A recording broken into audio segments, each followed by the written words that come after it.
Welcome to Cryptic Accounts, a podcast by paranoid people for paranoid people. And this week on the show, we'll be covering the Sallie House. I'm Patrick Ryan, joined by Dennis Cheney. Hi, Dennis. Hello. I challenged you to bring something spooky. I'm not going to disappoint. I definitely brought something spooky. Arguably one of the most haunted houses in the United States. Yes. Before we get to all that, though, thank you all so much for listening. We appreciate it. Thank you all the comments and stuff that we're getting, although some of them are super complex and are making me do research. I appreciate them. Those are the best kind. No, it is awesome. I'm just like, I don't know what to say exactly right now. I'm going to have to get back to you. But we appreciate it. Thank you for all the likes, people commenting that they're seeing other people share this, and we appreciate all that. So keep doing that. Yeah. All right. I figured I'd say it at the beginning before I forgot to do it. Because I'll think about it until we do it, and then it's like, oh yeah, I forgot to mention all that stuff. It's like sending a card. You just need to do it when you're thinking about it. That's right. And I was thinking about it. So now we can get spooky, Dennis. Let's get spooky. It's Halloween episode. Yes, this is our Halloween week episode. Oh, the Sallie House, Dennis. Now, it's been featured in almost every paranormal series and documentary in like the history of the genre. Like everybody has covered this house. So I figured we've got to cover this house because there's been a lot of weird stuff that's happened there. So it's considered, like I said, one of the most, if not the most haunted house in America. It's located in Atchison, Kansas. The home's dark, mysterious history has both terrified and fascinated people around the globe. It was built in the 1800s. This mid-century home has 3 bedrooms and 1.5 bathrooms. The 1,200 square foot residence was originally built for Michael Finney and his family, who would live in the home off and on throughout the generations until 1947. 4 members of the Finney family at different times throughout the years died of natural causes in the house. The property has had numerous owners after the Finney family, but none would be as memorable as the Pickmans, which is who we're actually going to focus on in this episode. They're a young couple who purchased the home in the 90s and began reporting strange, sometimes violent occurrences in the home. Yeah. Oh, yeah, it gets a little bit violent. And most everything is beyond any kind of rational physical explanation. In the present day, the home acts as a sort of macabre attraction for those looking for a scare, as well as a hub for paranormal investigators looking to catch evidence of spiritual activity. So have you heard of the Sallie House? I believe I have. I believe I might have visited it because I did a ghost tour of Atchison a few years ago. Well, did that picture doesn't ring a bell? A lot of houses look like that. Obviously, you're on iTunes. You're not seeing the pictures. But if you're on YouTube or whatever... I'm sure it was on the tour. I guess when I hear the stories, it might ring a bell. Okay. I'm terrible at remembering like the names of haunted houses or like the McCoy house and the McGee house. I'm terrible at remembering them. Well, I'm really hoping you've actually been to this one because that would be a fun little extra detail to all this. So almost every form of paranormal activity has been reported at the Sallie House, which is why it has gained so much media coverage over the last 20 years. So starting in the 90s, series such as A Haunting, Most Haunted Town, Unexplained Mysteries, My Ghost Story, Ghost Adventures, and Sightings, which was actually the first one that I love Sightings. Caught on to it in the 90s. They covered it a bunch. Like they did a bunch of episodes on this house, all bringing in different experts and stuff. That was a great show. Yeah. So I feel like I definitely have heard about this before, but I've never dug into it the way I did over the last week or so. So they've all told the story of the Sallie House in Atchison, Kansas, and the paranormal entities that reportedly inhabit it. The activity has been so severe at times that some believe the hauntings may be demonic in nature, or speculate that the Sallie House could be home to a supernatural portal where spirits can enter as they please. Another portal house, man. Yep. We're all about the portal houses on this show. It's weird. It's another one kind of in the Midwest too, because that other one was in, if I remember right, Indiana. The I thought that Amon. was in St. Louis. Yeah, No, yeah. the Amons. No, they weren't in St. Louis. Okay. It was Indiana or Illinois. I believe it was Indiana though. They got portals all up and down this country. Yes, there seems to be a lot of, and even in Atchison, there's like several different houses. Yeah, there's several houses in that town. It's yeah. a Midwest thing, I think. Maybe. Yeah. I don't know what that's about, but there seems to be a large amount of hauntings in the Midwest. Yeah, it does kind of feel that way. I never thought of that. Like, not that it doesn't happen other places. It just seems like it's very consolidated within the Midwest. Like Stoll Cemetery, also in Kansas, has a long history of all sorts of weird demonic things happening out there, and spirits, and that's not that far away, really. Like No. Kansas has a bunch of stuff like this. We haunted. A little bit. So, people have reported seeing full-bodied apparitions, one being that of a young girl, mysteriously burning candles, some with traces of burnt fingerprints on them, Ooh. and objects moving in the air, while others have heard disembodied voices of women, men, and children at night, as well as scratching on the walls and the sound of furniture being moved around. Ooh. There have been reports. Oh, go ahead. People still live there? No, it's just tours and stuff, and I don't think anybody actually lives there. It's been the same owner for like 20 years now. Oh, okay. Yeah, after what we're going to talk about, yeah, somebody ended up buying it, and I think just it became like a sightings house essentially after them. There was so much stuff that was happening there. And that's where all these different accounts come from, is because there's been so many people that have studied it and been there, and just more and more stuff seems to happen. And we're going to, Oh, yeah. talk about the way it kind of seemed to have snowballed at this place. So like I said, they'd hear disembodied voices, and there have been reports of physical attacks and also possessions happening. So though the home is referred to in modern times as the Sallie House, there is no actual proof that a young girl named Sallie actually lived in the house or died there.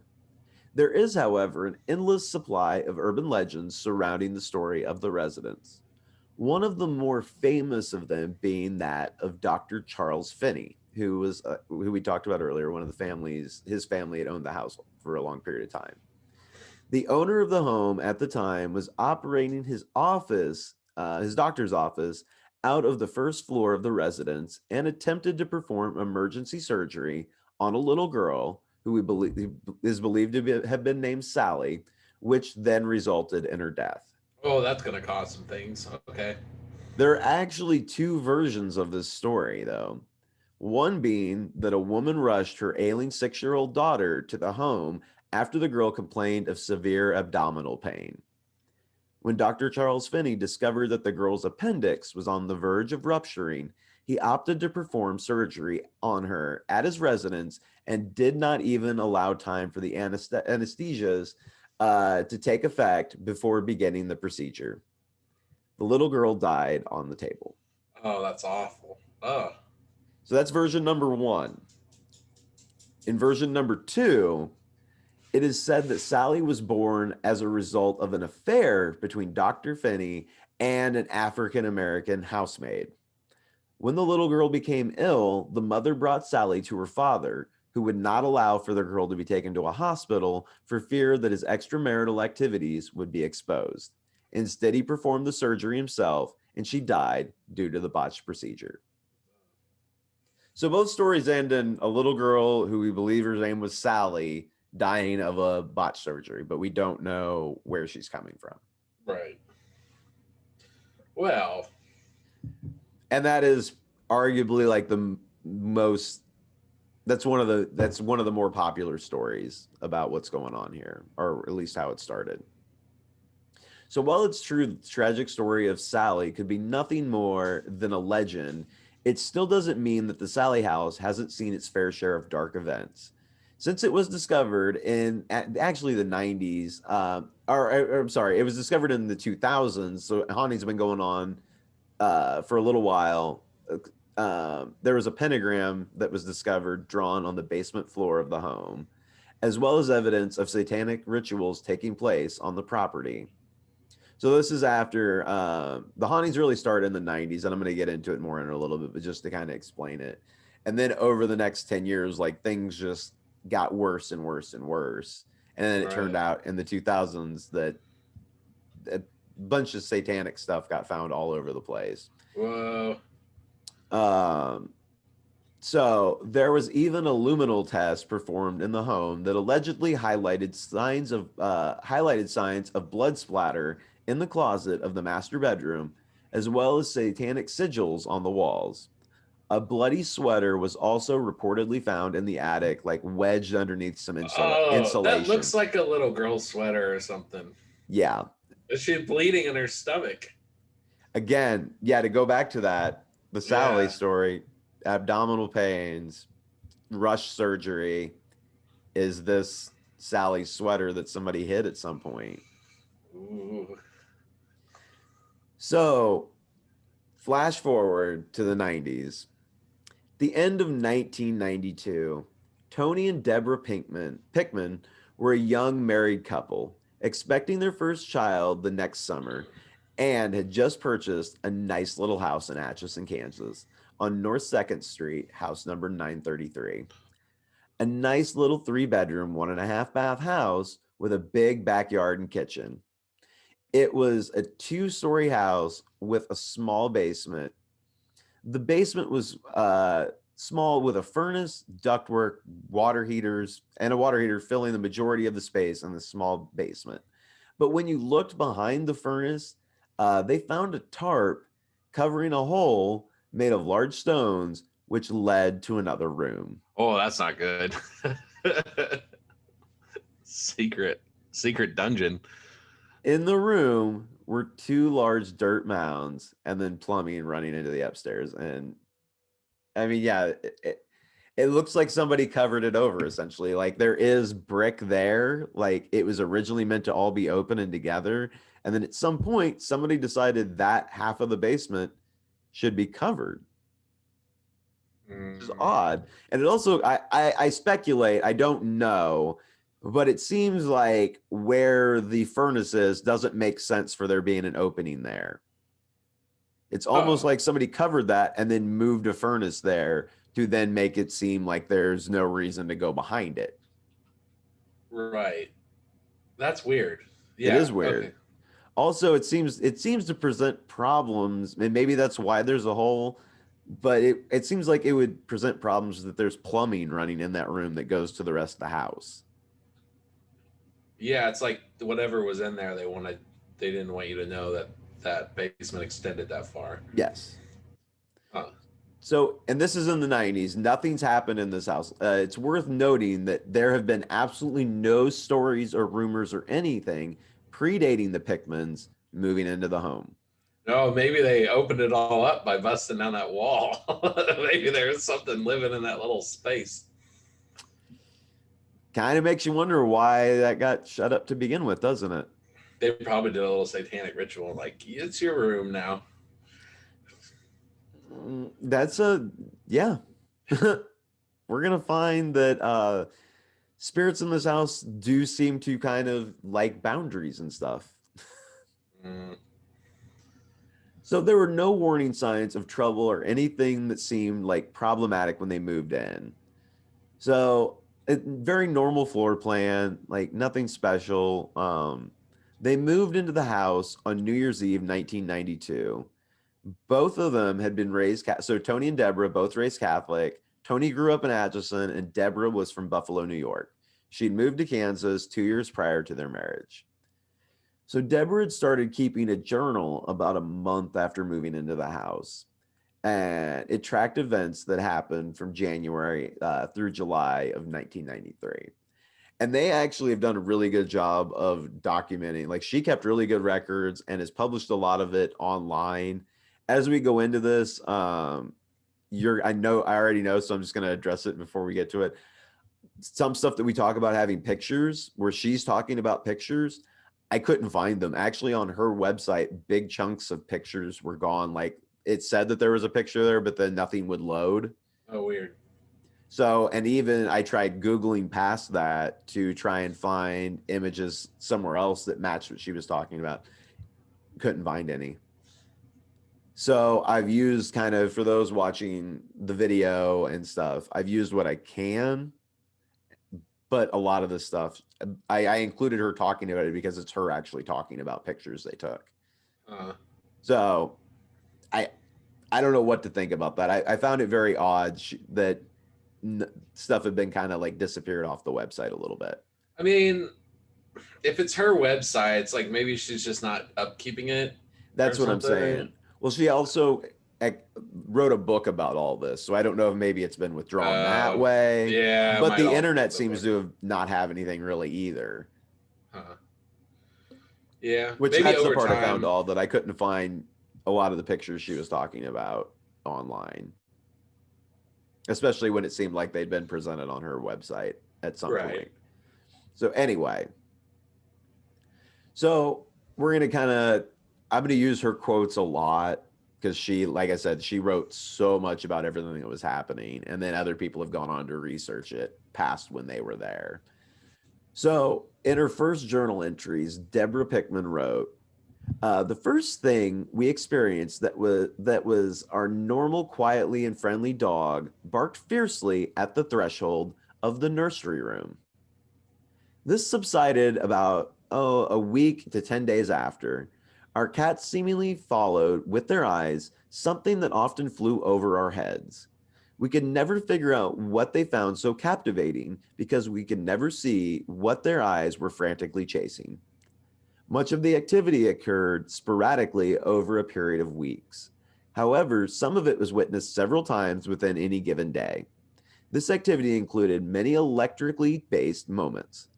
Often we would hear the timer on our microwave or the stove sound as if it had been set and just reached the end of its cycle. Weird. So this is just like the first, when they're moving in, just little things starting to happen. Tony and Deborah at first found it somewhat entertaining that when they would sit in their living room to watch TV at night, the overhead light would dim on its own. The fixture was newly and professionally installed, and even stranger, there was no dimmer switch attached. They then went ahead and had the wiring checked again to ensure that everything was correct. No issues were found. This would happen every night that they sat in the living room. Weird. It's like a friendly ghost. Just like setting some mood lighting.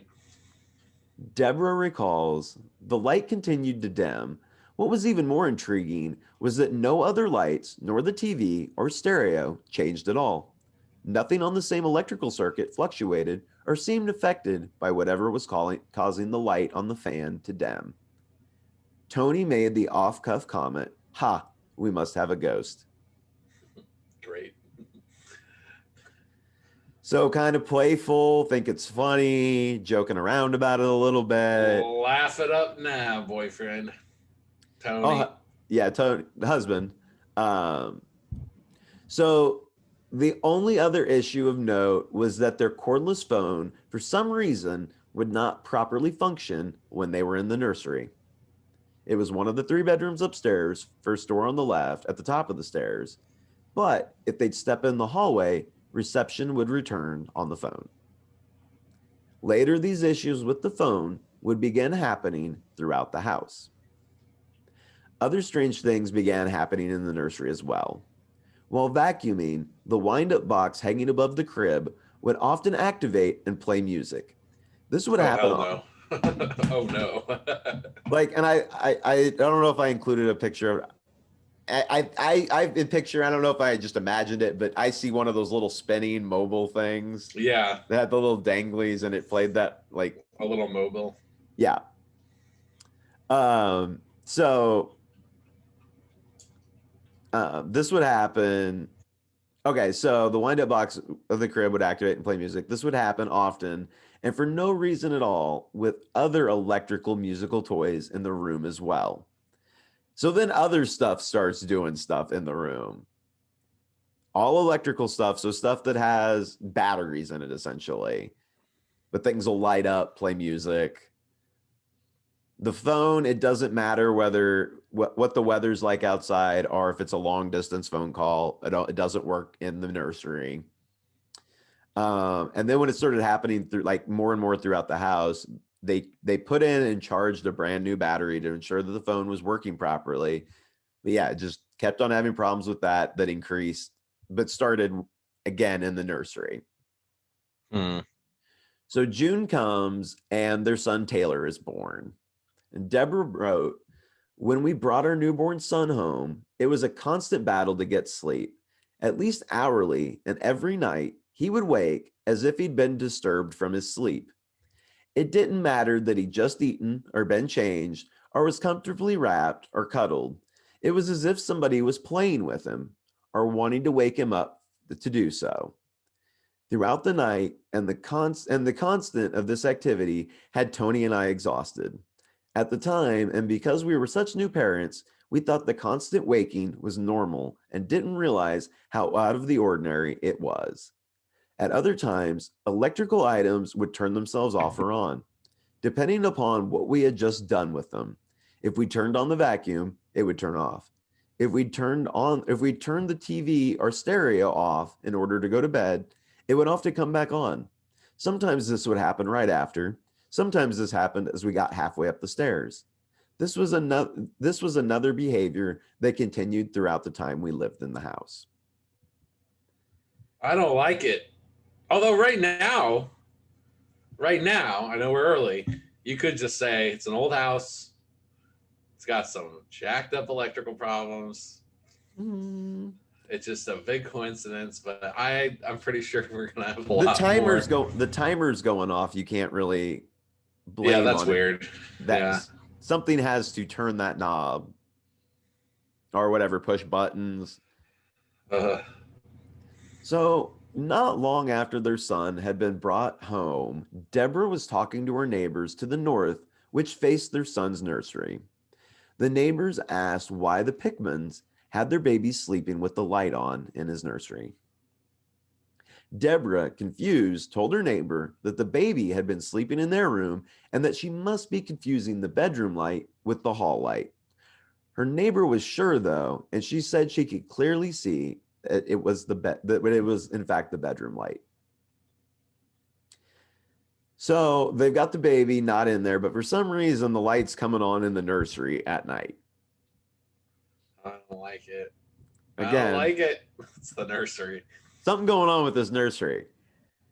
Also, within these first since the baby's home, so we're about 6 months into him living there, strange mold started appearing throughout the house, but in odd places, on Tupperware containers in the cupboards, to fresh dog food in a clean dish that had just been poured that morning, pots and pans, magnets on the fridge, and many other unexpected places. Oh, weird. So the baby comes home and mold starts showing up. This thing's trying to kill that baby. So we're about a week into the baby being home at this point. It's the baby. The baby's doing it. He's turning everything on and off. The first 2 weeks of baby Taylor being home saw little sleep for the Pickmans, as I mentioned. Taylor would wake up every hour on the hour. This drained the Pickmans, so Deborah's sister Karen flew in from New York to help. Deborah remembers that before Karen had arrived, she had carefully decorated the nursery, placing toys meticulously around the room. One day that they had spent the whole day with Tony's family, they had returned home around 10 p.m. So the sister's there. They've gone out to see Tony's family, been gone all day. 10 p.m. They show up, or a little bit before that, they show up. 10 p.m. Tony goes upstairs to use the bathroom. He comes downstairs and asks Deborah why she had put all Taylor's toys in the middle of the nursery room floor. So in disbelief, Karen and Deborah go back upstairs with Tony and look. Sure enough, all the stuffed animals around the room had been collected and moved to the center. Even more odd, they had been carefully placed in a circle with their backs together. It's like a ritual or something. I said one thing I don't understand about poltergeists. So you can like set a microwave, you can like move things around. Why don't they just like float around knives and like stab us if they're so mad? They must have rules. There's got to be some sort of rules or something going on. I don't know. I don't know. That is I've never really thought about that exact thing. Well, they'll like move big things, or they will move like knives, but nobody's ever been like just like had a knife go through their throat or something. No, it's You know? never been that. They do throw stuff at people every once in a while, though. Yeah, there must be like a code of honor or something, or like a That would, you know what? That would be an interesting. At some point, I'm going to probably do a specific, like just poltergeist, because that would be a good question to have answered. Like, what is going on there? What do you I guys never think? understand it. People say like, "Oh, I got pushed," but nobody ever like. Well, I guess people do fall downstairs and just die. So who knows? Maybe they Yeah, are out here killing people. But yeah. It's just they don't use weapons very often. It doesn't seem like. Although I do know people that have been scratched and stuff. right, so they can physically harm you. There has to be rules. Like you can only go so far. Or, Yeah, yeah. There must be some sort of agreement that they sign before they can haunt people or something. An end user agreement. Everybody just scrolls through it. isn't that in Beetlejuice? Don't they have like a contract or I something? believe so. So, okay. Okay. So, being placed in a circle. So, a prank seemed likely, but all three adults became uneasy as no one fessed up. So they kind of became concerned. Like they kind of were standing around expecting one of them to be like, "Oh, I did." You know what I mean? Like I freaked you Yeah. guys out. Nobody's doing that though. Deborah remembered that Tony's sister-in-law, Jeannie, had stopped by that day to drop off a high chair while they were all gone. And she'd told them about it. So Jeannie, though, wasn't exactly like the joking, pranking type. So it seemed unlikely that she had like come in and like rearranged this room as like a prank. Right. And after thinking things over, though, it really started bothering them. So Deborah reluctantly calls Jeannie. So this is Deborah recalling this. A moment later, I heard Jeannie's voice on the phone on the other end of the line. Hi, Jeannie, it's Deborah. Thanks for the high chair.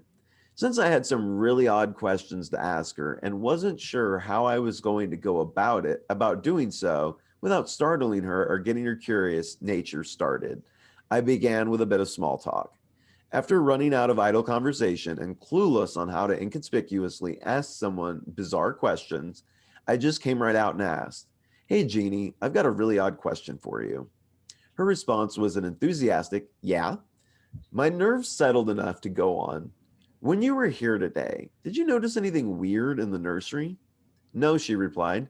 Everything seemed to be in perfect order. For a few minutes, she went on about Tony and Mai's artistic talents at creating such a wonderful nursery. Just about the time I thought the conversation had gone well enough, she wouldn't quiz me on why I'd asked such a strange question. Her curiosity had been piqued. She must have had a delayed reaction. Why'd you ask about anything weird in the nursery? There it was. I had to tell her and how we found the stuffed animals in the nursery. Before explaining our situation, I decided to rephrase my original question. I wanted to be sure that the answer she gave me was in no way influenced by me. You didn't by any chance move any of the stuffed animals to the floor of the nursery, did you? No, I didn't touch anything. Why? Is something wrong? A bit shy at first about blurting out what we'd found, I hesitantly told her, and before I could finish, she said, very shocked and distressed, Oh my God. I heard her calling out to her husband. I wasn't going to say anything, she said to me, and my heart skipped a beat. She called out to her husband again, repeating to him what I had just told her. She finally got her focus back to our phone conversation and explained how she felt odd, as though something was really wrong, which he'd come into the house. She said that when she'd gone upstairs, she got a real strange, cold feeling, and she felt strongly that something just wasn't quite right. Oh no. After she'd gone into the nursery, she described an overwhelming, unsettled feeling. She said the strange, uneasy feeling just wouldn't let go of her and it made her leave the house very quickly. She drove to mom and dad's to stop by and tell us about it. During the drive over, however, her nerves had settled down. Mom's and dad's house had been filled with a lot of relatives when she'd arrived. She decided it probably wasn't a good time to tell us of her experience, except the fact that she left the high chair in the house for us. So I relayed the conversation to Tony and Karen, who were still in the nursery with me while I was on the phone.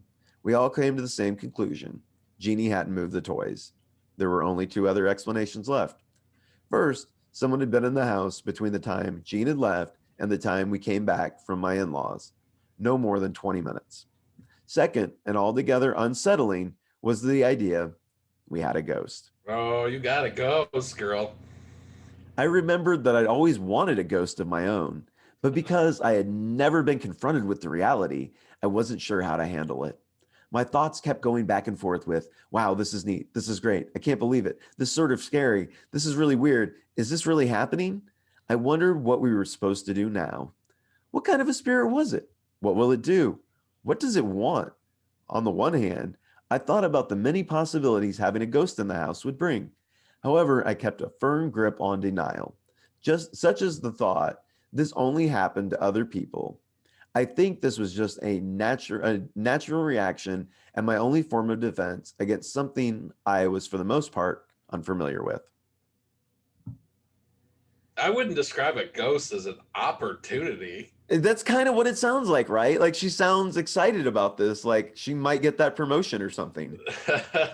Yeah, that's no. You got a new No, bunkmate that messes with electronics and it's obsessed with my kids' room. Like, yeah, is obsessed no. with your kids' room. Also makes it really chilly in here, killing the heating bills. Freaks out your sister-in-law. A little bit. So, as soon as they got downstairs, they turned around to see the light was back on again in the nursery. So they'd seen the dolls. I believe at this point they'd started to set some stuff back up, like move some of the dolls back and turn the light off, go back downstairs. The baby's downstairs. So they check on the baby and the light's on. So they check on the baby, go back upstairs to investigate. When they returned, they found a stuffed bear that Deborah had returned to a wicker chair, now flat on its back in the middle of the floor. They then checked the bear again because they'd already checked once for strings or magnets or anything that could have moved this on its own, which I thought was weird, like why they were checking for strings, but that's fine. You're making sure there's nothing weird going on here. Like if somebody was there and set up strings, why wouldn't they have just moved it? Like I guess to move it back. Also, wouldn't that mean someone's like in your house? I don't know. It's just weird. Yeah, we're gonna get there. Okay. So they checked the bear again, and then they thoroughly checked the upstairs because at this point, just like you were saying, they assumed that a prankster must still be hiding in the house. Pray, that's like a burglar. Yeah, basically. I will say, I didn't note it here. They had left their doors unlocked, I'm assuming because Jeannie was going to bring the high chair by. So the house had been unlocked. But again, Jeannie had been there. Everything looks fine. Gone to the house, which is the parents' house, which is like 5 minutes away, told them, and they were leaving anyway. So they're there 20 minutes or so after she shows up. So there's only like a 25-minute difference between somebody's in the house and sees the nursery to when they're there. But then it's a little while after that. But there's been somebody in the house anyway. Right. I believe it was like an hour or two before he went upstairs to go to the bathroom. So they found no one. And Deborah remarked that it might be a ghost child playing with the toys. So she's already kind of leaning into this a little bit. It's Sallie. Sallie. Oh, Sallie. So Deborah writes, Karen must have been thinking along the same lines because she quickly added, maybe it's a nurturing woman who's wanting to entertain a baby. My natural instinct of denial told me to ignore this way of thinking, and in the back of my head, I desperately clung to the only reality I knew. One of us had to be playing tricks on the others. I wasn't the only one thinking this way. To rule out any foul play by one of us, and before leaving the room again, Karen suggested this time Tony placed the bear back on the wicker chair, and I turned off the light. After doing so, we all headed back down the stairs again. Tony went first, followed by Karen and myself. Each of us clung to the person in front of us. If we had been any closer as we went down the stairs, we would have been walking in each other's shoes. So they waited downstairs, but nothing happened. Finally, about an hour later, Deborah needed to use the bathroom. So she heads back upstairs. Now, Karen and Tony stood up with her and stand at the bottom of the stairs as she goes up. The light was off in the nursery, but as Deborah got to the top of the stairs, she yelled, "The bear is back on the floor again." The others ran upstairs, and sure enough, there it was, and on the floor in the exact same spot and position as it had been earlier. Mm. So after much shock and standing and staring, then debating whether to stay in the house, they decided they would all bunk up together. So they got snacks and couch cushions and the VCR to move to the bedroom. Deborah was already in the bedroom setting up cushions on the floor when Tony and Karen came bounding up the stairs. Apparently, as Tony had rounded the corner from the living room, heading up the stairs, he looked back to see a bean bear on the TV stand spinning around. This prompted Deborah to grab a stuffed bear that was on their dresser, put it in the hall, and shut the door. They all remembered that they felt a warmth of relief after doing this. How many bears do these people have? A lot of That's bears. freaky, by the way. They got a bear and yeah. Well, I think the reason behind that is This was the Beanie Baby days. well, the Beanie Baby, I'm assuming, yeah, it was a Beanie Baby on the TV stand, but in the bedroom, that could have been one of the kids' bears because their son had been staying in their room still. Because this is only a couple weeks in at this point. So now we've seen one moving. Yes, now he has actually, seen something move out of the corner of his eye. So that's good. No more bears allowed in this house. Oh yeah, okay, it was just the bear. He hasn't seen anything yet. That's coming. That's coming. So the next day, Karen flew back to New York, and Tony joked with his brother Greg about the events and chalked it up to having some explanation. Greg at one point picked up a 35 millimeter camera, pointed it at the bear that had been spinning the night before, and that was on the TV stand, and said, "If you're here, do you want to have your picture taken?" As he clicked the shutter, the bear began spinning around right in front of all their eyes. While he's taking a picture, this little Beanie Baby starts spinning there. So they freak out. I don't know how you would react to that, but this gets their attention and they don't like it. Now they have all definitively, it's not out of the corner of your eyes. You're going up the stairs in a dark room. This is in daylight, and you're standing next to two other people. It's getting bolder. Yes, does seem to be the way that things are happening, isn't it? It started out with some lights and little minor stuff, and now it's doing freakier and freakier stuff. Man, the last thing I would do if I was in a haunted house was talk to the thing. I would just act like it didn't exist. I mean, like, unless it got, really bad. It does I feel seem like every time people talk to these things, it gets worse. Well, and they're like, she's already kind of mentioned it as like exciting. She's exhilarated by it. Like, it kind of seems like a game at this point, almost. You know what I mean? Yeah. What's wrong with you people? Because they'd said like they debated when it first happened with the nursery leaving that night, and they were just like, well, I mean, we live here, so at some point we're gonna have to deal with this. So yeah.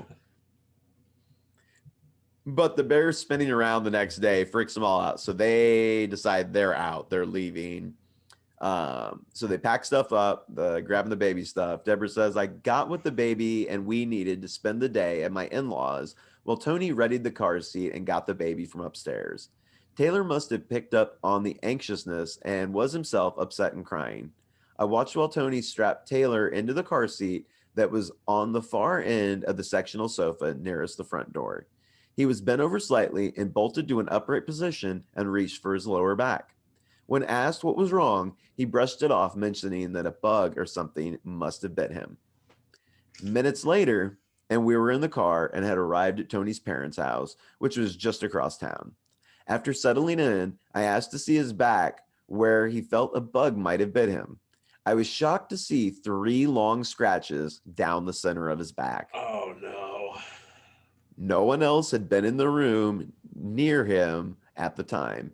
Greg had been waiting outside for us, and I was standing in the foyer about 6 feet away. And I think I have pictures later on. He gets scratched in the back a lot. Oh man, I Like think I some, remember this sightings episode. like he gets scratched, like, and so it's hard to tell. I couldn't tell which one was which. I think that's why I didn't put one in here. I'm sure I will pop something up for everybody watching the visual stuff though. It's not okay, Ghost. Yeah. Don't scratch people. So at this point, the Pickmans decide they should get psychics involved.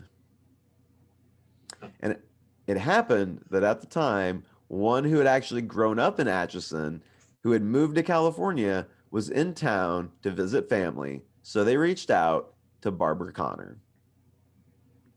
And Deborah recalls, although hesitant to be conferring with a psychic, we were excited when she arrived. She was accompanied by her sister, who sat quietly for the majority of their hour-and-a-half visit. We all sat on or near a couch in the living room. Barbara spoke of a little girl she was able to pick up on and found it easy to communicate with her. She told us that she liked to be called Sallie. That picture you have is terrifying, Patrick. Yeah, this is a portrait that he wrote it later, or drew it later, but this is something that Tony actually drew of what he thought what he saw when he saw her. Oh, great. Spoiler. Yeah, oh yeah. Well, I mean, I already kind of I didn't slow burn this one like I normally did. I kind of tried to tell you some of the weirdest stuff that happened at the very beginning. So that you kind of knew what this ends up at, 10, 20 years later. Oh. But yeah, so this is it's very freaky looking. It's very innocent looking, but also just it has the eyes. I don't know if it's something about the eyes. Haunted doll vibe. Yeah, a real haunted doll vibe. That is a good way to sum it up. He's a good artist. I don't think I could draw a kid that well. I know it did turn out really, really well. So Barbara interacted with Sallie multiple times. So she kept coming back. Like I'm going to kind of sum up what all her visits amounted to. But Barbara comes by like at least 4 times at different points to interact with what's going on in this house. So she claims to have learned a lot about Sallie. Barbara reported that she was 7 years old and had discomfort in her abdomen, a pain in her hand, and a toothache. Again, this abdomen thing keeps coming up. That just makes me sad. I like to think of like if a kid dies, they don't have to like hang around in pain forever. Well, it's a demon playing tricks. I was going to say, I don't want to jump. It's a little early for us to jump to conclusions, but I mean, that would be a good cover up for like a demon that was just wanting to mess with people. Also, how this thing keeps on building and like they invited a little bit more and they invited a little bit more. They interact with it a little bit more and it gets stronger and more present and more interactive with them. Yeah, that's always the way it goes.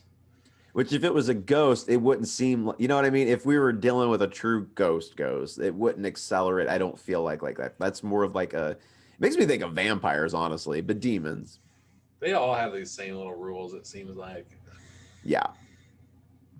So Deborah recalled, as I was also told that I did a lot of things. So Barbara is talking to Sallie and is now telling Deborah what the little girl's saying. So Deborah says, I was told that I did a lot of things that bugged her, that she thought I was too bossy and she didn't like it. Too many rules. I can't remember them all, was what Sallie told us. Since the day the bears spun around in the living room, I had begun addressing what we considered to be her negative behavior. Scratching Tony and waking the baby continuously through the night had been a big concern. Barbara was reassuring and told me that every child needs discipline, even young ghostly children. No, little ghostly children need to get out of this house. I don't need discipline. That's crazy. They just need a good, stern, parental role model, Dennis. That's what they need. So that when they grow up to be big little ghost children. No, when they grow up to be full-grown ghosts, they'll be, contributing members of society that are polite and courteous. So Barbara suggested that when we went about the house, we occasionally remind her of the rules, just as we would do with any other child. Be patient but firm with her, she said. It was a strange thought for me to walk around the house addressing the behavior of a 7-year-old when I had no experience with one. Which the 7-year-old part is not the part that I have the biggest problem with in trying to discipline this I know. 7-year-old ghost child. Deborah's way too cavalier about the ghost part of this. She's really, like I've said, she leans into it. Like from the get-go, it's just like, what? Ghosts? That's a problem. Again, nothing has happened in this house until this point. These are the first people that are having anything happen like this, or that are reporting anything happening like this. Is Deborah into like the occult or anything? Like, I couldn't find anything about that she necessarily is. I will kind of I will let you know later on kind of what her opinion is in recent years on all this. This is her very early on though. Like she's grown up Catholic. Who knows what that means exactly for her personally. right. They contacted a psychic, so I mean that was their first real reaction to this. It wasn't to contact a church, it was to contact a psychic medium. Yeah, she said she always wanted a ghost. So it's kind of, she's interested in this. Like she's not like wanting it to go away, which I think is why she doesn't go the church angle, because they would be coming in trying to exorcise it and get rid of it. Right. And that's not what she wants. So far this is fine. Everything's fine. It turns off some lights and stuff. It's a little annoying, but it's fun. So she goes on to say that, okay, so she had no experience with a 7-year-old. Knowing Tony, it was even less likely that he would do this. Up to this point, Tony and I had often doubted claims of extraordinary paranormal activity and that of psychic abilities. We both felt that the majority of psychics were secretly led in their discovery of information by the actions, responses, surroundings of those they were reading. For this reason, Tony and I tried to say as little as possible during our interview. Instead, we sat quietly, taking it all in, and then responded to the information offered. Tony remained reserved in his assessment of Barbara and the information she shared with us. We talked about many things, and there had been several questions asked. The suggestion was made that if we gave Sallie a few items of her own, she may leave Taylor's and our things alone. We agreed and asked if Sallie would like a doll of her own. In an almost disheartened voice, Barbara, reiterating Sallie's response, said, "Well, all right." The ghost is not excited about your gift idea. No, stop giving it things. This is terrible. These people are asking for it, man. It's like you can slowly see the train that's coming towards you right now. I know. Oh, all right, let's do this. So, after going up to the nursery, Barbara determined that there was one corner of the room where Sallie spent a lot of time. So we decided to put a box there with items that she could call her own. At this time, I told Barbara about a pad of paper and crayons I had left for Sallie days earlier. This had not been a suggestion by anyone in particular, but simply something I thought might be an enticing way of communication for what we thought was a young spirit.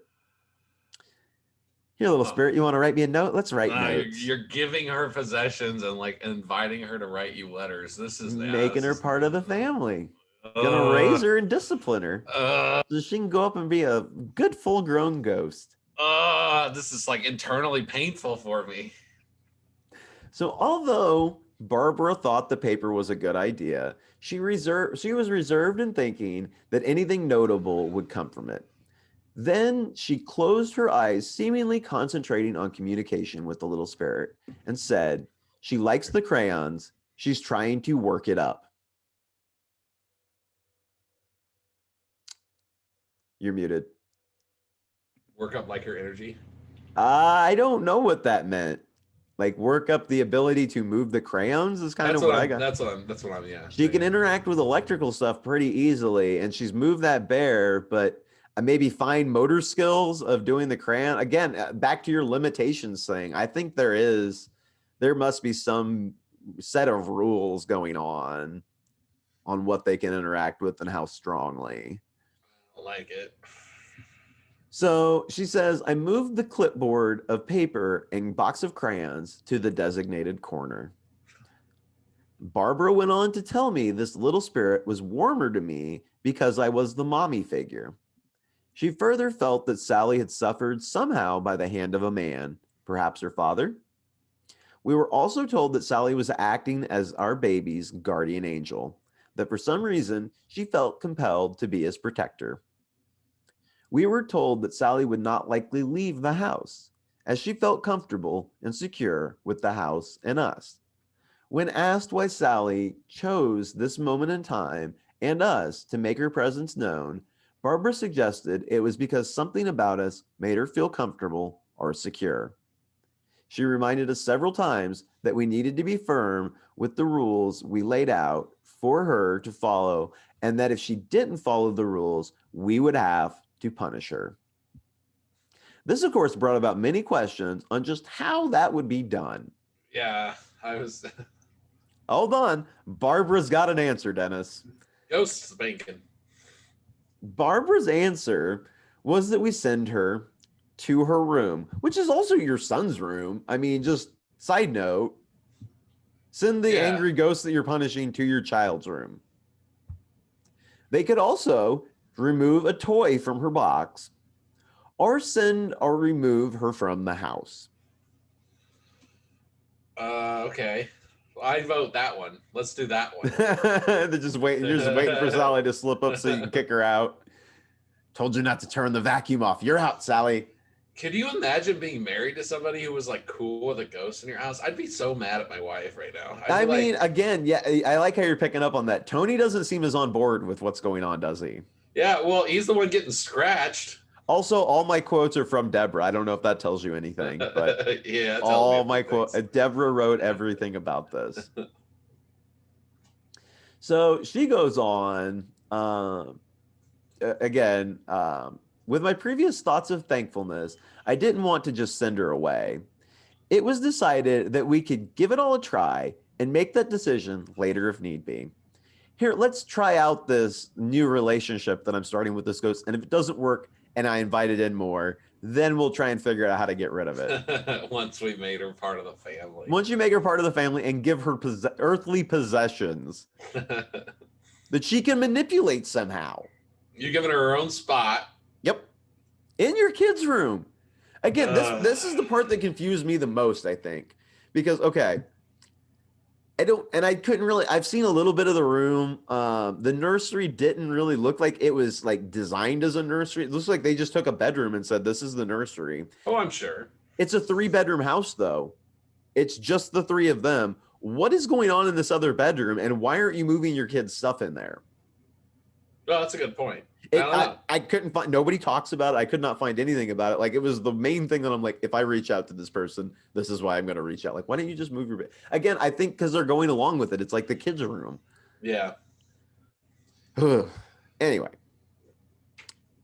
So about an hour, back to Deborah talking, about an hour before Barbara's arrival, and this is one of the later visits, we had a candle mysteriously light itself in the bathroom. My thinking had always been that open flames and roaming cats were not safe. So all the candles in the house had been used only for decoration. None of them had ever been lit. Unsure if the lighted candle was related to spirit activity, which at this point, I don't know why you wouldn't just assume that. Right. I asked Barbara if lighting fires was something she could do. Her answer was a resounding yes. Oh, that makes me feel great.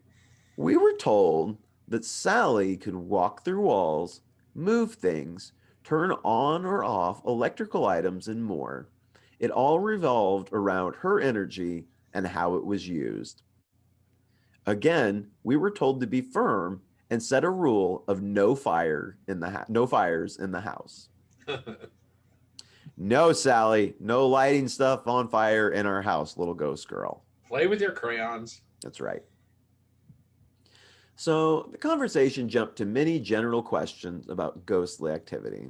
We began citing our other strange things that had been noticed in the house since we moved in, and answers concerning cold spots, mold, something we found on many things in the kitchen about 2 weeks before Barbara's visit. She's there like a month after the baby's born at this point, is what I'm gathering. Seemingly self directed electrical equipment and distinct smells were each met with confirmation. At one point, and almost instantaneously, we all smelled cherry Kool Aid. We discussed the other smells I had been privy to on a few occasions, such as broccoli and perfume. We were told that Sally could bring us the smells of things she was fond of, that in doing so, she was trying to tell us about herself. Oh, how sweet. I asked if Sally would do things while others were in the house. She replied that she might, but was most comfortable with us.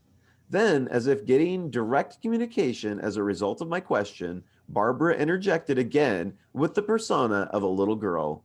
I will show off for your friends if you want me to. Okay. We all sort of laughed. Except for Tony, who's like, He's like, oh my God, what have I done? Push me off a ladder. So, when we invited Barbara to the nursery on this visit, we all went up with her. So, I'm assuming this is Tony, Deborah, Barbara, possibly Barbara's sister. There were some pictures that I think are of them where there were some other people there too. They start at this point, like into the summer, like I don't think it's quite started yet, but they start bringing in lots of people to like investigate and run different tests and stuff because so much stuff starts happening.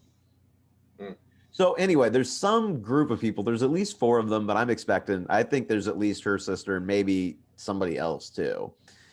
So when we invited Barbara to the nursery, we all went up with her. All of us were in the room, and soon Barbara began breathing very heavily. When I asked if the stairs had been too much for her, she said no. Then, with a short pause and a slight change in her voice, too many people in here, get out.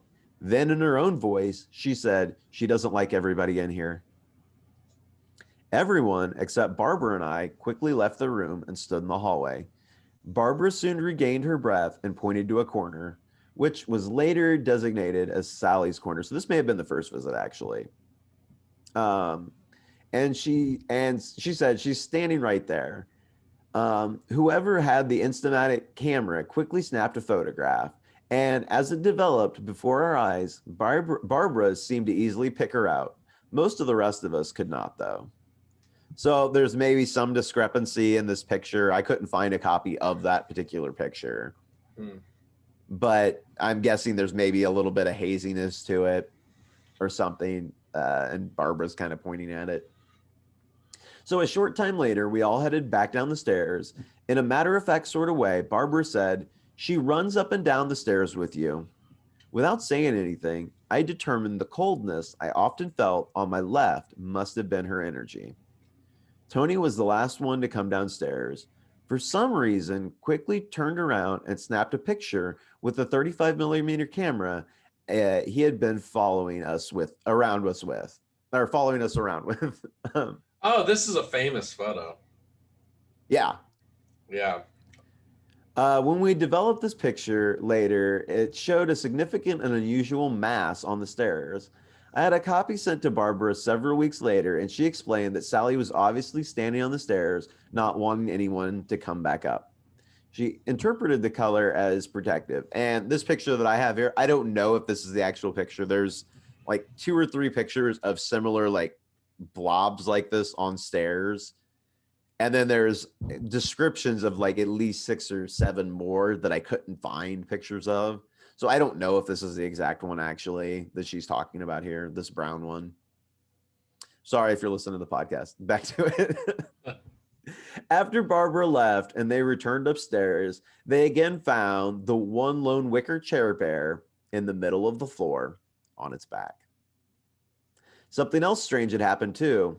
On the paper Deborah had left for Sally with crayons, she had written, "Hello, Sally. How old are you?" There was now written what looked like the number 7 and the word like, Uh, both written in a childlike manner. Life went on somewhat normal though, and at times they would almost forget the strange happenings that had occurred. Whenever they became comfortable though, something else would happen. Lights, TVs, or stereos turning off and on, appliances would ring, or candles would become lit. So they start moving about their life. I'm assuming maybe they start talking to Sally as much. Deborah starts mentioning Sally as much. And then she'll pop back up and start doing a bunch of stuff when she's not getting acknowledged. It's kind of how I read everything, is how she talked and how it was all described. oh man. So she says, sometimes the activity was so subtle that we could have gone several days without recognizing it. A strangely melted candle on a shelf in the living room was found one day while cleaning, and another burnt candle, which had set in a sconce on the living room floor, on the living room wall, had what looked to be burnt fingerprint marks at the base of the candle. I don't Again, like this fire thing. yeah. And now something's like holding it to the point that it's like burning, like it moved it, I'm assuming. I don't know what's going on there. Something was holding it to the point that fingerprints got seared onto it, Uh, which is weird. Pretty weird. Wild, spooky stuff. Also, pictures that had hung on the walls were found turned upside down, and photographs developed days or weeks after taking them would suggest activity. Many anomalies appeared later in pictures taken in different parts of the house. Bluish blurs that researchers weren't able to explain or reproduce, as well as an instance where it was noticed that one of Sally's crayons was standing up on end. Oh man. And this is just like, that was one, and I couldn't find a picture of it, but when it was described, like they didn't notice it until later. Um, or Deborah said there were also a few odd anomalies in photos taken in the areas of the house. One taken of the top of the stairs from the bottom shows a wispy-looking area. Upon closer inspection, it looks like a male figure in a uniform and perhaps holding a bayonet of sorts. The other is taken from the top of the stairs and shows a significant blackness in the area of the lower stairs. And with the crayon, I was making sure I wasn't getting ready to explain that. So like they'd taken a picture, I think, just trying to catch Sally in the room, maybe, and then they were looking back on that picture later, and they're like, "Is that crayon standing up on its end?" And she Weird. described like you could see a shadow from the window, like basically verifying this thing is standing up. Oh, weird. So just little things like that would happen around the house a lot. And like she's saying, some of them they wouldn't notice right away, or maybe not at all. So whatever this is just like bouncing around the house, like moving stuff around, lighting fires, playing with things, writing Doing its notes. thing. Yep. Yeah. So at this point, all this weird stuff's happening. They're getting all these photographs of, now they're seeing other figures. Like it was just this little girl. Now they're seeing other things. They got that portal. It was then decided at this point that Deborah wanted to get Sally a gift. Oh no. Because she seemed to like their son so much, a baby boy doll was decided on. Deborah decided to wrap it for Sally. She did and set it in the nursery. There it sat for weeks, until one day, Deborah went in to get supplies to change Taylor. Everything seemed normal. She returned to Taylor in the master bedroom. She'd forgotten something, though, so she turned around. When she entered the nursery, something felt off. She looked around to notice that the baby doll that was in a wrapped box for Sally was now out of the package and in the crib. The package was still where it had been placed, seemingly unopened. Whoa. She didn't touch anything and immediately called Tony's brother, who came over. They then decided to carefully open the package where they found one of the flaps to the box bent. Deborah recalls that this wasn't like this and it would have caused a bulge in the wrapping. So, how is it possible to remove the doll without opening the package? How did it appear in minutes or where it had been? Had Sallie been working on this package for weeks and just gotten it out, or has this thing been out for a while? So, I empty guess if she box. can walk through walls, she can reach through a box. But how do you get the? But Oh, she's moving that's something material through packaging. she's growing more powerful. She must be stopped. It does seem like maybe something's getting more powerful, doesn't it? Oh man. And so Deborah says, as far as Tony was concerned, October 31st, 1993 was a morning just like every other morning. He had worked the third shift and got off at 7 a.m. He had gotten home and gone into the kitchen to get something to drink before taking a few minutes to unwind. Unfortunately, things changed very quickly. He got a glass from the cupboard and turned around to see a little girl standing across the kitchen just beyond the woodblock in the center of the room. His first thought was, who was this child and why is she in my kitchen? A split second later, the realization kicked in. The clothes in which she was dressed were not of 1993. He dropped the glass, which had been in his hand, and it shattered to the floor. He looked down when he heard the noise, and when he looked up, she was gone. Classic. Tony ran upstairs to tell Deborah. In answering a multitude of questions, he went on to describe her as follows. She looked just as real as you and I, innocent looking and sweet. She had a surprised look on her face as if she was just as curious. She wasn't scary looking at all. He had it in his mind that if he ever saw a ghost, it would be creepy looking and scary.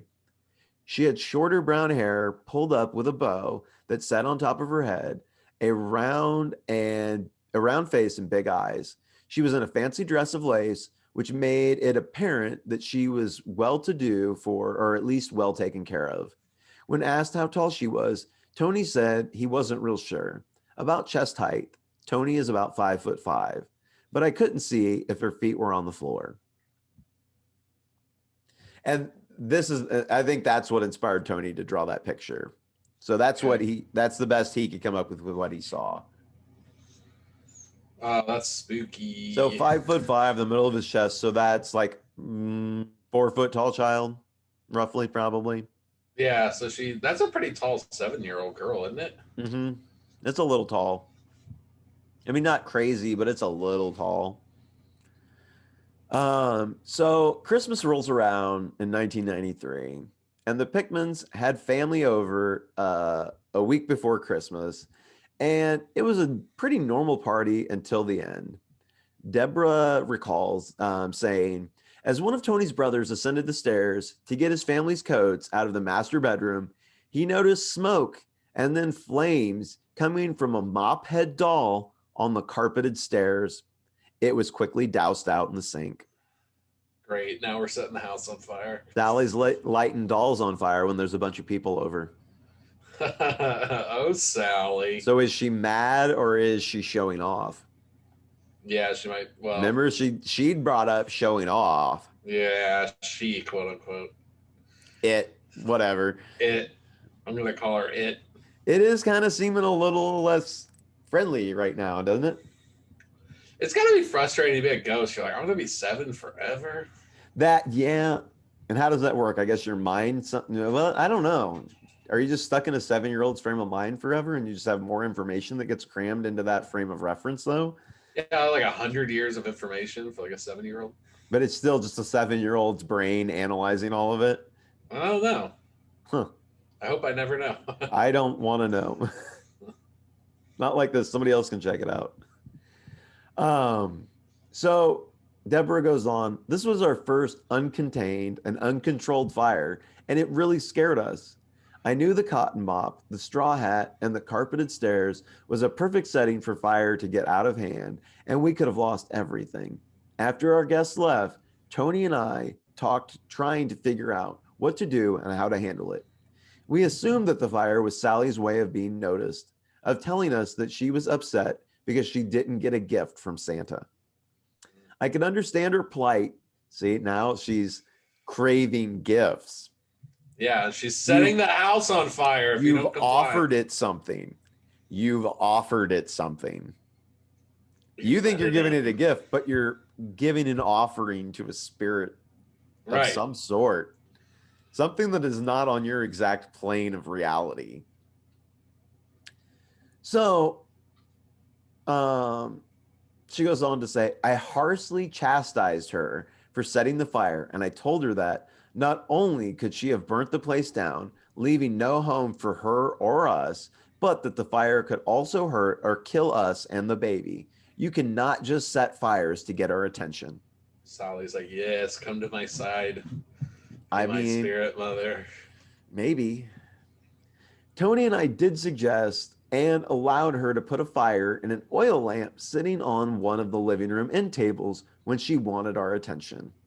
We figured it was a controlled environment, and if setting fires was easy for her to do, and one of the only ways in which she could let us know of her presence, then we would try to accommodate her abilities. Now we're accommodating fires starting. Yep, that's what we're doing. It just keeps getting worse. Your 100-year-old, 7-year-old ghost who's really obsessed with your kid in your nursery. So the next day, Tony's father reported having seen the bear on the TV stand move on its own the night before at the Christmas party. Later that day, Santa rang the doorbell. So they've got a Santa coming by to, I guess, do pictures and stuff with Taylor. He's bringing the 6-month-old baby gifts. So later, Santa rang the doorbell and came in. And while he was talking, he became wide-eyed at something behind Deborah. When she turned around to see what was going on, she saw smoke billowing from the lamp they had given Sally to use. She is very pleased with Santa. Deborah would go out of her way to acknowledge Sally when she noticed her. Tony, on the other hand, usually wouldn't. On one occasion, Deborah left the room while Tony was lying on the couch. He was bitten by something in the shape of a child's mouth on the back of his thigh. In response to this, Deborah decided to build Sally a cradle for her doll as a Christmas present and presented it to Sally. I guess she'd already been building it. And I'm not sure when the bite on the couch happens at this point. I don't know if that's like that night. Like she kind of blends some stories together a little bit. Or I just got lost in the timeline. A lot of weird stuff just kind of starts happening at the end of 93. Just it's accelerating. Yeah. It's getting bigger.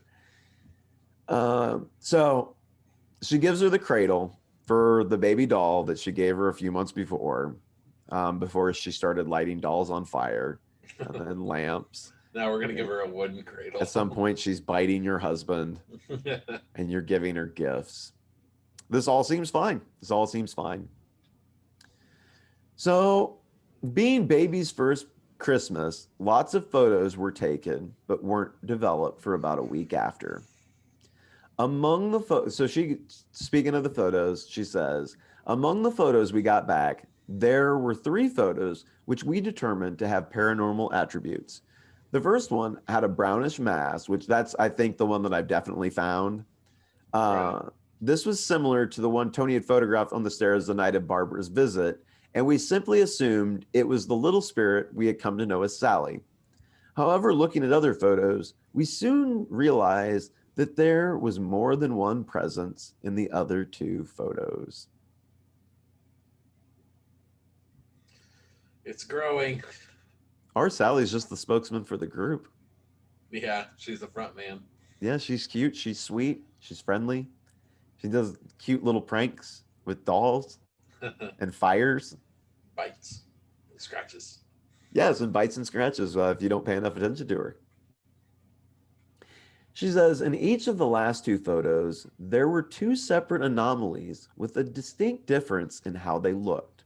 One was a brownish mass. The second was what I describe as a marbleized look. Because the entities were not in the same exact place on both photos, which suggested there had been some movement between the taking of each photo.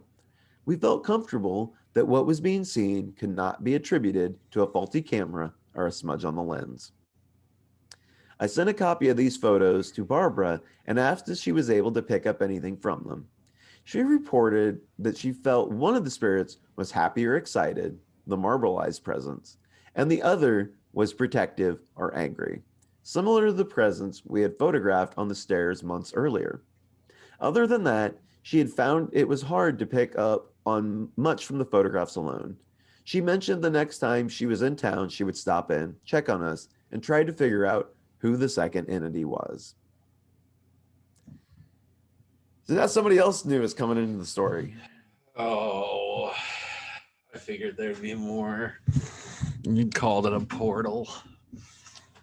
That usually does kind of suggest that there might be some multiple entities traversing. So Deborah also recalled a morning in the spring of 1994 when she had placed a load of laundry in the dryer and went to work. When Tony got up, he went to fold the clothes from the dryer. When he discovered them to still be, so he gets them out, or he goes to get them out, discovers they're still wet. So he restarts the dryer for 90 minutes. He left the kitchen and begins vacuuming, but the vacuum keeps getting turned off. He noticed the dryer every time the vacuum goes off, he notices the dryer making a heavy thumping noise, but thought Deborah must have been washing some tennis shoes or something. So he continued trying to vacuum, but it just keeps getting shut off. Finally, he yells at Sallie to knock it off and leave the vacuum alone. He was then able to vacuum uninterrupted, so she stops. Now, when Deborah came home, Tony was making dinner, and she decided to fold the clothes from the dryer. When she began pulling out the clothes, she discovered they had dark brown stains all over them. She thought it looked a lot like dried blood. Turns out it was. Oh. Quote, in retrospect, we believe that Sallie was aware that the cat was in the dryer. Oh. And tried to warn or make Tony aware of this by turning the vacuum on and off so that he would turn off the dryer. Later that night, after regaining some composure, I began to realize Sallie's actions and how horrible she must feel that the cat died. I tried to let her know that it wasn't her fault and that Tony simply wasn't understanding what she had been trying to tell him. I don't know how we're not more concerned about how the cat got in the dryer. Yeah. Because, okay, at no point in the story does anybody talk about the dryer being open for any significant amount of time. Well, wouldn't you hear the cat like freaking out? Also, that I have cats. They would not be happy about getting locked in a small box. They would not be a quiet event. You would hear them yelling for sure. So that's weird. Like, how did the cat get in there? But I kept going over, like, she forgot to turn it on, maybe. It just, there's no scenario where I figure out where the cat gets in there. Yeah. Like, Deborah moves the clothes in that morning from the washer, but it doesn't get ran or something stops it from running. But if Sallie had stopped it the first time while the cat was in there, again, the cat's going to be meowing at this point. At this point, the cat's been in there for at least an hour. Who knows how long between when Tony gets up, when she left for work and all that. Yeah, this is very strange. It's very strange that the cat's quiet through all this. That was the part that I found oddest about the whole thing, that nobody heard the cat meowing. Because Sallie murdered it. Because they have multiple cats. So if anything, the cat would be trying to communicate with the other cat. I know that, like, if you I don't know cats, anybody who's ever accidentally dried a cat. This is very strange. No. It's weird. The whole thing's very weird. So, video was also taken in June of 1994 during Taylor's first birthday party and was later evaluated for electronic voice phenomena, more commonly known as EVP. It's a mysterious event in which human sounding voices from an unknown source can be heard on recorded data from audio tapes, radio station noise, and other electronic media. EVPs have been captured on audio tape more than any other media, but the mysterious voices aren't present at the time of recording. It's only when the tape is played back, sometimes with the application of, amplification and noise filtering, that the voices can be heard. Most of the videos yielded nothing, though, that were done at the birthday party, as there were so many people in the house. However, but there were a few instances of strange anomalies. In one of them, a few children seemed to be present while all the young human guests investigated their gift bags. One little spirit voice is heard saying, "Birthday boy," and another is heard asking, "That's all she gets?" Ooh.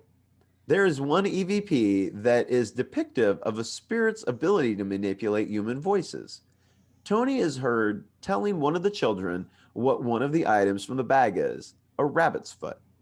Afterwards, you can hear clearly his voice again, but cannot determine what he is saying. In fact, it doesn't sound like a word at all, and for all intents and purposes, it is indiscernible. This capture is a further example of reverse EVP because in reversing this same indiscernible section, you can clearly hear the words, "a can snake." In the same videotape, there is also an unidentified voice saying, "catfish gut." What? Use of the word I use the word unidentified because it does not sound like any of the human guests that were present. Although we are not absolutely sure, the clarity of this voice points to the likelihood that it is a human voice simply because of the quality. We just can't figure out why someone would be talking about catfish guts while the children opened up their gift bags.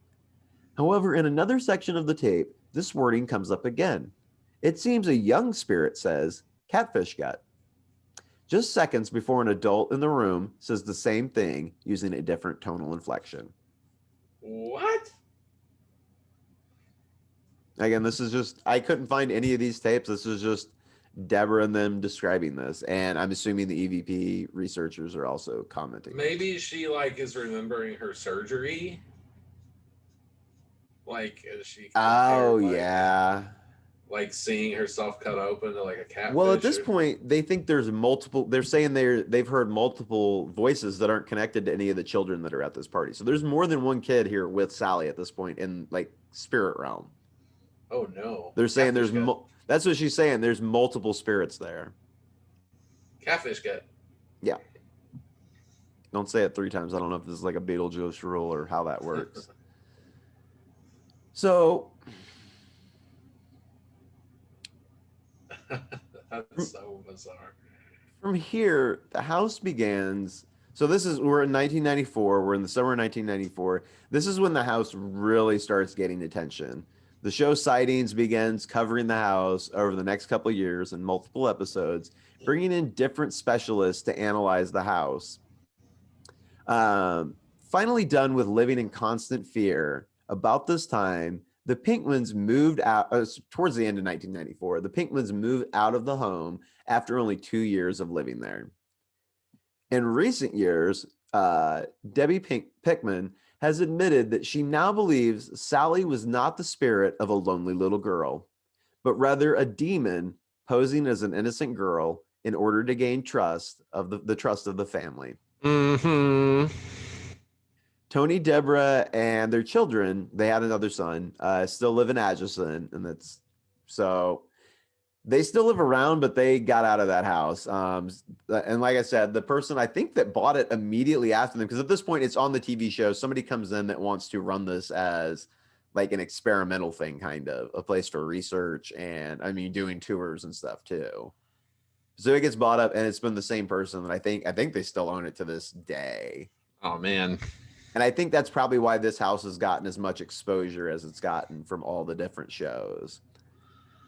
So just some fun things that have been happening since the Pickmans move out. In the 6th episode of their 10th season, Ghost Adventures investigated the Sallie House with former owners, Tony and Deborah. Some of the strange occurrences that took place during their investigation included Tony Pickman suffering welts on his neck from an unknown source.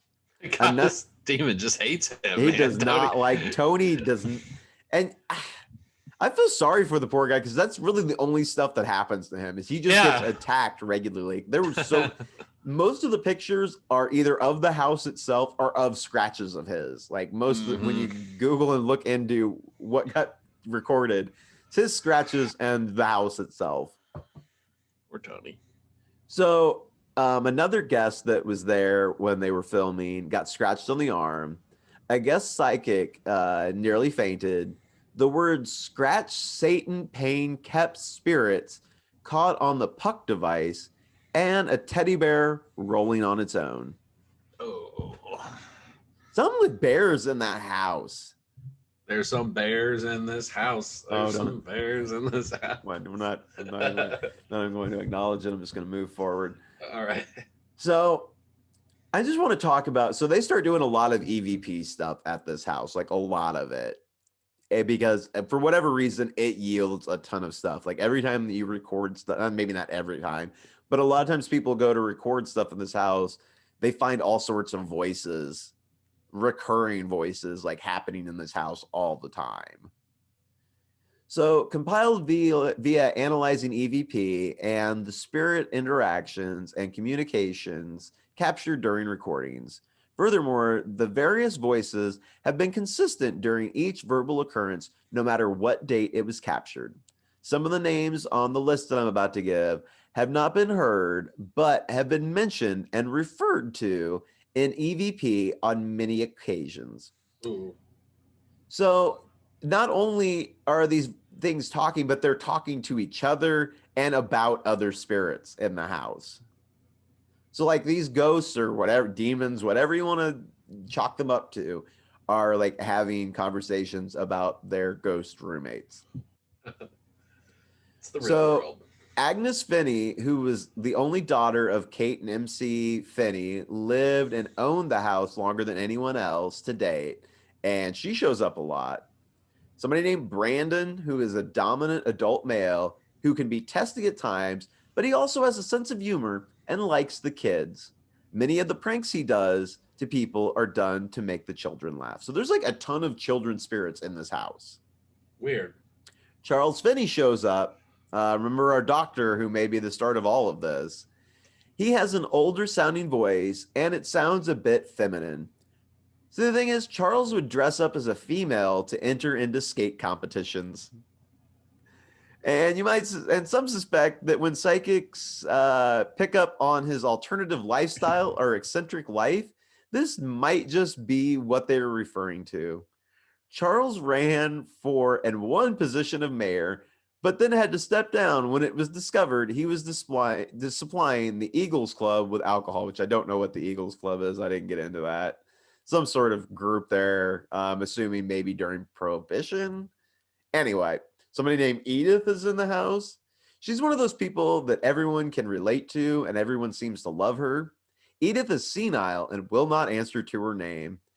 Can't depend on Edith for much, if anything. She is just there. I don't know what you can depend on any of these spirits for. Yeah, wait, who is doing? Yeah. Edith, I mean, she says she's going to pitch in on the electric bill, but she never does. Says she'll take out the trash. She doesn't do that. Ethel's a former owner of the house that pops up a lot. Frank Jr. Now, Frank died in Kansas City September 23rd, 1906, at the hands of his mother when she turned on the gas in the room that they slept in. Frank often says he is in the circle. We think they have the children sit in a circle in the upstairs bedroom at times to keep them together and structured, which maybe that's why all the stuffed animals, yeah, they were facing out because they were facing these ghost children who were all in a circle facing in towards each other.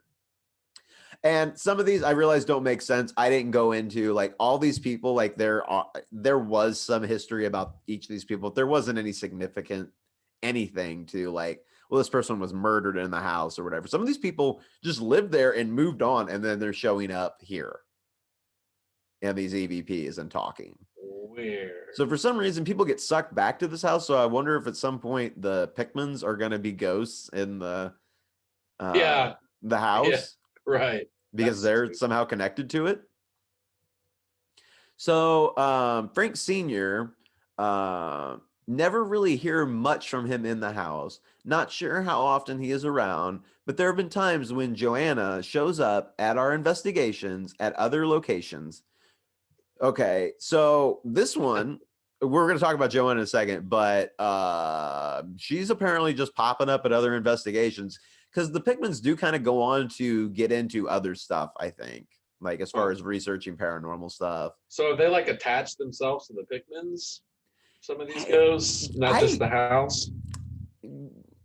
it kind of seems like it. I don't know. It's they seem to have dropped off in the last couple of years. I don't know if they kind of got tired of dealing with everybody or what happened.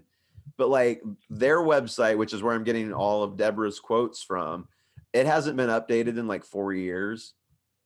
But they were doing like speaking engagements. They go to different things and do things. It's kind of I don't know. Yeah. I didn't dig real hard. I didn't go Facebook stalking or anything. But again, there's so many different like stories within this house. It was kind of hard to decide what to focus on. But I figured where the haunting started would be the best place, and then because other stories I think can tie into this later, actually. um, so back to Frank. Frank is the one that will smooth things over when Joanna gets everything blown out of context. So there's some weird drama happening with these ghosts in this house. That sounds like a reality show. It's all getting recorded though. I looked and looked and looked. I don't know how to get a hold of these EVP recordings. I'm sure if we watched all the, it's probably in some of the shows. Yeah. But there. I don't know if I listed all the shows. Like every ghost show that it's been on in the last 20 years has done at least one episode of investigations at this house, and everybody walks away with some of the craziest stories about it. So Joanna was born in 1862, a dominant female in the house. She bought and lived in the house next door until 1906. When she moved, she sold the house back to the Finney family. When living in the house, Deborah and Tony had a woman come in that tried to cleanse the house from spirit activity. An audio tape was recorded while this woman was at the house. She says, I have reviewed this tape and feel very certain Joanna is the woman Tony had so many problems with while living there. Joanna was committed to the Topeka State Hospital at least twice. After the selling the house on North 2nd Street, she moved to Kansas City after remarrying Frank Sr. Just about 6 months after moving from Atchison. Frank Jr. dies after Joanna leaves the gas on in the room and Frank Jr. that her and Frank Jr. were sleeping in. So Joanna had some problems, but she also has some very likable characteristics, Deborah says. Okay. Yeah, I mean, she tried to kill herself and did kill her baby. She's a hoot. But she's not that bad. She just had a rough go.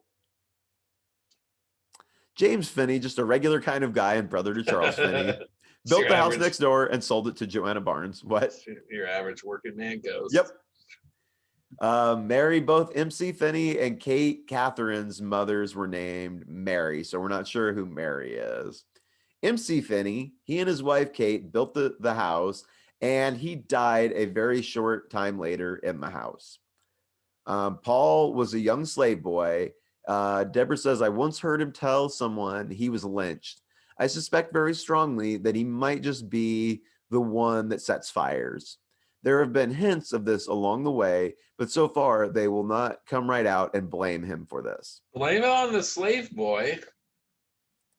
So now later on, it seems like it wasn't Sallie there the whole time. She was just the only one that like communicated with them, Yeah. which, okay. Paul was a live wire. He loved attention, and he will often show off when you ask him to. So I kind of wonder if that's where Sally's getting the "I'll show off for your friends" from. Uh-huh. He is often with Joanna, but if not, there is always an adult with him or very nearby. So like these ghosts watch this one. Paul and the word hyperactive have known each other a long time. One describes the other perfectly. Reuben Smith owned the land before the Finneys bought the land. He's heard there. Ryan related to Sallie, and I would say he is between 15 and 22 years old. He really never says much, but I did catch that he had a slight accent, and this is why we finally asked if they were related. Sallie, I believe at this time, her last name is Matthews. We have been unable to confirm this. I have heard her say daddy, so I assume her dad is there. She is also related to Ryan. Sallie has either a Scottish or English accent, and so does Ryan. I believe that because Sallie has what she feels as family members at the house, she didn't move on with the Pickmans when they moved from the house. Sallie was fond of the Pickmans, both Tony and Deborah, and she would not have caused trouble for this couple. Although she did seem to, somebody was attacking Tony. Yeah, but they say that was the other That might lady, the crazy one. that's true. That might be. I'm getting all up in this ghost drama. I know. I got a few more for you. Tony Burns. There are two Toms in the same with the same last name. Thomas Bernard Byrne, born January 2nd, 1885 in Atchison. Mr. Byrne was the son of late George and Mary Byrne. He worked many years as a tradesman for the Missouri Pacific and later entered the specialty salesman field. He traveled mostly in Kansas. This guy has been seen in train uniforms and has been mistaken for a Civil War soldier. Oh, he must have been the guy on the stairs. Yep, with the possible bayonet. Yeah. The other Tom is Thomas V. Byrne. The first died in 1959. He happened to live in the 500 block of 3rd Street for many years in a house he and his wife had built. He operated a drugstore here for 30 years in Atchison and then went into the insurance business. He didn't live at this address at the time of his death. Both Byrne guys were Catholic, and both funerals were at St. Benedict's and both buried at Mount Calvary. Thomas V. was a longtime member of the Elks Club. The connection, Dr. Finney was the doctor for the railroad, and as a doctor would probably have known the owner of the drugstore well. One Tom probably went to him as the company doctor, and the other would have known him through business. I wonder if some of these people like died and blamed Dr. Finney and then like haunted him and then just stuck around in the house with him. Just ended up in the house. Yeah. That's, I hadn't thought of that. That's a really good possibility. Finally, I've got Wanda. Really don't know for sure where she fits in or why she is there. I don't recall very much interaction between Joanna and Wanda, but she is there and will answer if you talk to her by name.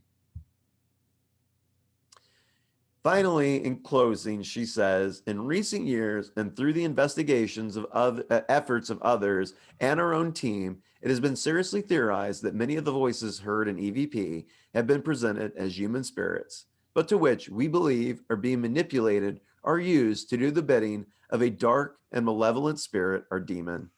This is hard to prove without considering all the evidence of which is difficult, if not impossible, to present within her writings.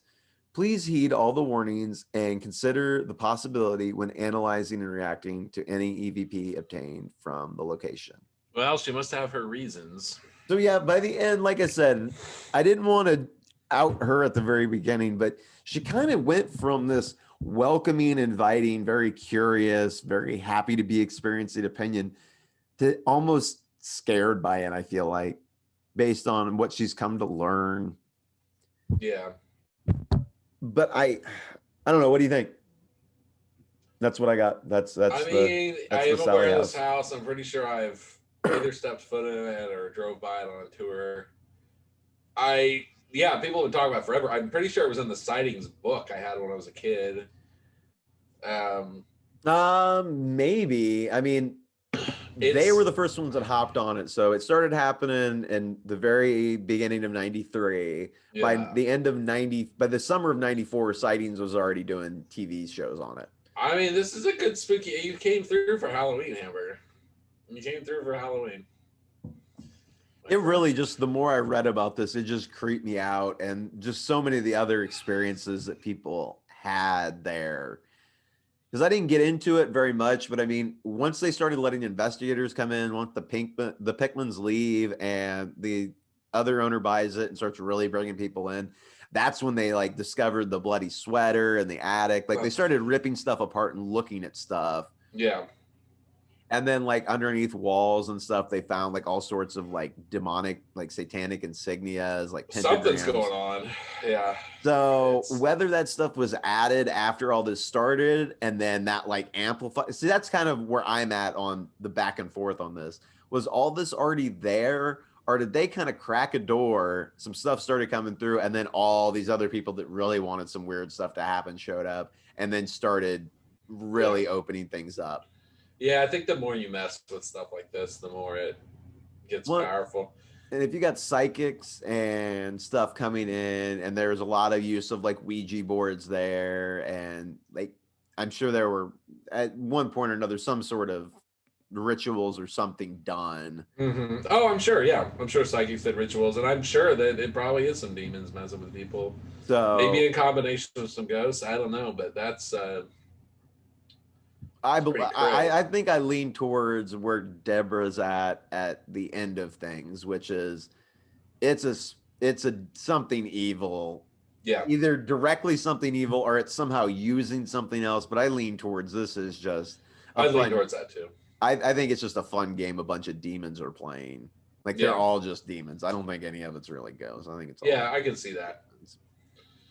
For sure. And it's getting fed for some reason. Like, I don't know. The toy thing was weird. There's a lot of stuff about this one that was just weird the way it's able to interact with things. Yeah, it seems like really, but then again, I feel like the more you interact with it, the more energy it gets. And that's true. That's probably what it is that they kept on feeding it, and whatever it was got stronger and stronger and stronger and was then able to do more things. Right. Yeah, I agree. Or maybe it's just maybe it's not that it's generating power. Maybe it's just a permissions thing. Like, yeah, like you're communicating with me, so now I get to do this with you. Yeah, and then you're gonna let me do this, this, and this. Oh, I own these things that you gave me. Like, yeah, I just can't. Yeah, she totally messed up with that. I couldn't get past you were literally offering something almost on an altar. Like you've given it a box that you've given it a box in its corner, and you're asking it to write to you.